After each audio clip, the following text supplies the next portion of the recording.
होणाऱ्या आईंनो, कधी असा विचार केला आहे का, गर्भावस्थेत योगासन करायला हरकत नाही ना? योगा केला तर बाळाला काही त्रास तर होणार नाही ना? कारण खूप आईंना असं वाटतं, प्रेग्नेन्सीमध्ये फक्त रेस्ट घ्यायचा असतो, हालचाल कमी करायची असते. पण सत्य थोडं वेगळं आहे. होणाऱ्या आईंनो, गर्भावस्था हा असा काळ आहे जेव्हा तुमचं शरीर दररोज बदलत असतं.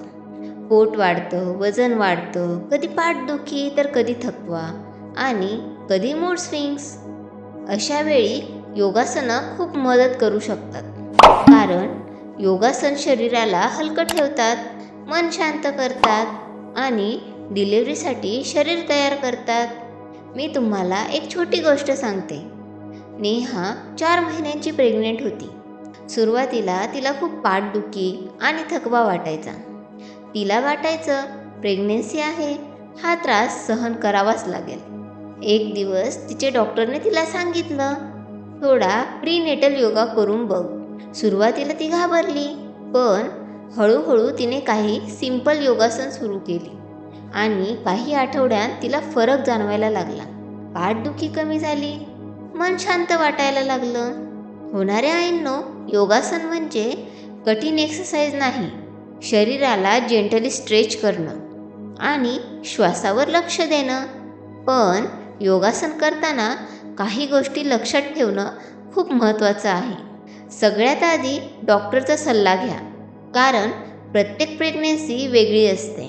योगासन करताना घाई करू नका, हळूहळू करा आणि शरीराला त्रास वाटला तर लगेच थांबा.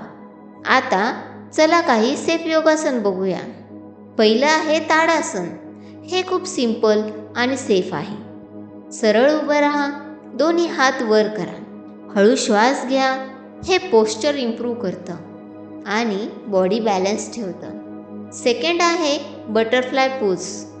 बसून दोन्ही पाय एकत्र आणा, हळूहळू गुडघे हलवा. हे पेल्विस फ्लेक्झिबल बनवतं, डिलिव्हरीसाठी बॉडी तयार करतं. तिसरं आहे कॅट काऊ स्ट्रेच. हा एक जेंटल स्ट्रेच आहे, जो स्पाईन रिलॅक्स करतो आणि बॅक पेन कमी करतो. होणाऱ्या आईंनो, योगासन करताना श्वास खूप महत्त्वाचा आहे. खोल श्वास घ्या, हळू सोडा. यामुळे माइंड शांत होतं. एक छोटं इमोशनल मोमेंट. जेव्हा तुम्ही योगासन करता, तुमचं मन शांत होतं आणि ती शांतता बाळालाही जाणवते. गर्भसंस्कारमध्ये योगाला खूप महत्त्व दिलं जातं, कारण शरीर मजबूत होतं, मन स्थिर होतं.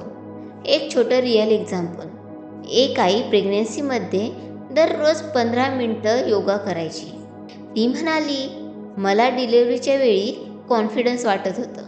होणाऱ्या आईंनो, योगासन करताना स्पर्धा करू नका, परफेक्ट होण्याचा प्रयत्न करू नका.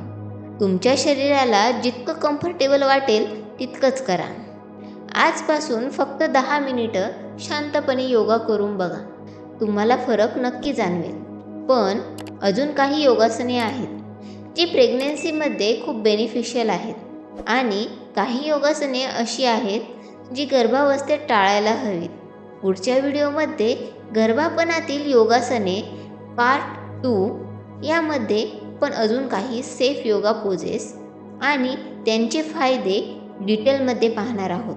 होणाऱ्या आईंनो, स्वतःची काळजी घ्या, शांत राहा आणि शरीराला ॲक्टिव्ह ठेवा. अशाच माहितीसाठी चॅनलला फॉलो करा. धन्यवाद.